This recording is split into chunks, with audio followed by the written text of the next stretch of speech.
Before we get started, I just wanted to make a comment that I hope the fire marshal isn't watching us this evening. Welcome, ladies and gentlemen, to your Gillette City Council meeting. I'm Mayor Tom Murphy, and I call this meeting to order. An ordinance to amend Section 14-33 and enacting Section 14-5 of the Gillette City Code concerning firearms.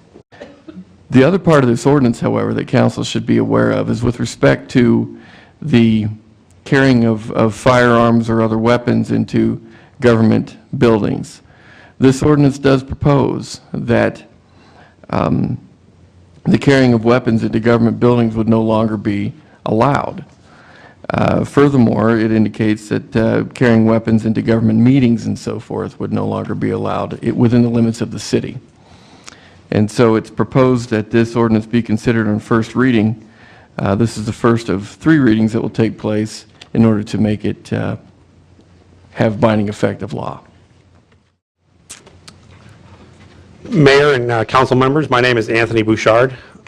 I am the executive director of Wyoming Gun Owners. Biggest concern I have here is we're already looking at preempted law here. It's already on the state books. So now we're going to open up another section that we're going to say we're going to mirror this state law. And now we're opening up a whole other section here of where we can't carry. If the state legislature felt that that was necessary, I think they would have covered it during the last session. Very simply put, I'm not going to reiterate anything that the last speaker said about we don't want a patchwork from one part of the state to the other. Mm-hmm. And certainly when somebody open carries, they're exercising their right. Article 1, Section 24 says it shall not be denied. I think that unless you guys want to put this, all the buildings that you have in mind, all government buildings, and take it to Fort Knox level and put metal detectors on all areas and put full security out there, then we could potentially leave somebody who needs to protect themselves in a disarmed section. Can I address the council for a second? I ask a question. Sure. Has anybody read the section that we're mirroring? We were all given the Are you familiar with the 68401A? I cannot recite it, no, sir. The Wyoming legislature finds that the right to keep and bear arms is a fundamental right. The Wyoming legislature affirms this right as a constitutionally protected right in every part of Wyoming. As far as I know, I'm standing in a part that's every part of Wyoming right now. Mr. Bouchard, I want to bring this down from our pre-meeting earlier this evening, in which we go over any items on the agenda, and obviously this is one that brought forth some discussion. And just 2 points. One is that we are not able as citizens to carry a firearm into a courtroom.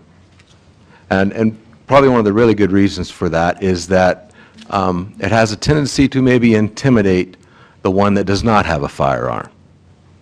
And I think that's probably something that the council is going to consider, is that when we discuss governmental business within this body and in this room and at this dais, we don't feel we're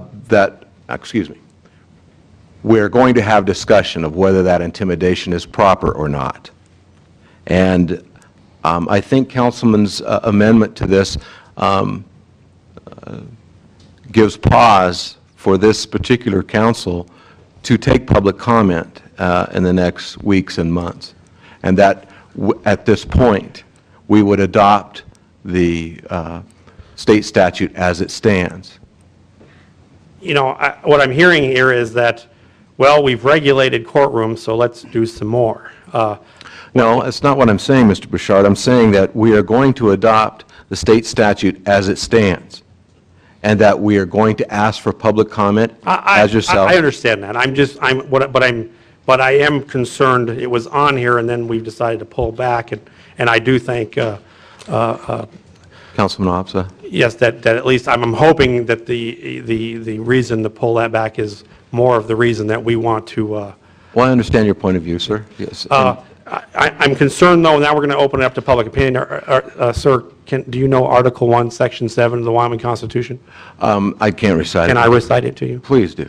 Absolute arbitrary power over the lives, liberty, and property of free men exists nowhere in a republic, not even in the largest majority. I think that kind of sums it up of when we're talking about rights, we're talking about fundamental rights that are constitutionally protected. And I always try to come back and ask, where's the problem at? Has there somebody been shot? What about if I go to get my vehicle tags in this county building? Am I intimidating someone when I come in to pay for my tags? So, I mean, there's a whole lot of other areas that when we say government buildings, next thing it turns into a park building, or it comes into play as the Camplex. And I think the last speaker said it very well. It's a very, it complicates things.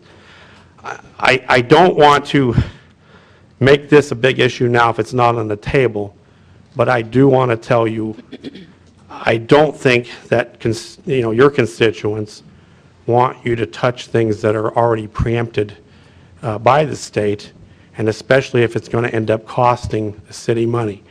I am prepared, and my organization is prepared, to bring lawsuit if you do anything above and beyond mirroring the law. Do note it. Anything else, sir? No, that's it. Thank you for your Any time. comments from the council? Mr. Mayor, I have one question for Charlie.